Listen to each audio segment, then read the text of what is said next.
What's going on, everybody? Today I want to do a quick review on the Hustle Athletic wrist wraps for the gym. I guess technically I don't use it for the gym, but that's what I use it for mostly.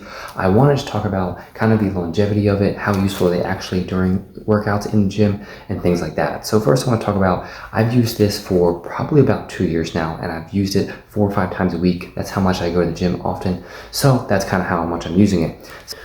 So I've been using it for the last 2 years, and I've been using it about 4 or 5 times a week. So there's going to be a little bit of wear and tear. I'll kind of talk about that now though. So on the Velcro here, obviously you have just a bunch of things. Sitting in my car waiting for me to go to the gym is always going to end up having tons of crap get on there. So that's kind of my fault. The actual durability of this though is still in great condition. It's still perfect. I use it every single time, and there's no rips or tears in it, which is really nice. In terms of actual uses, I use it mostly for heavier lifts that I do. So all you do is just kind of wrap it around kind of the upper wrist here, being careful of not going too tight.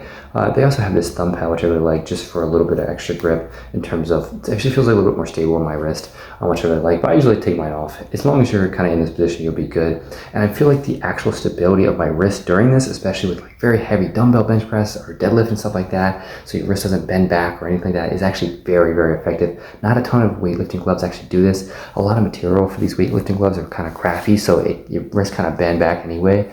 I always like stacking my joint. Overall, I think these are great buy in terms of actually creating stability for the wrist and saving your wrist in the gym or for other workouts. If you do like more CrossFit things and stuff like that outside the gym, I still recommend them. I think they're great for that. I just personally use them for more heavy weightlifting things. If you're in the market for some new wrist wraps and want to kind of up your game in terms of stability with your wrist and safety for the gym, as boring as it seems, I can 100% recommend these.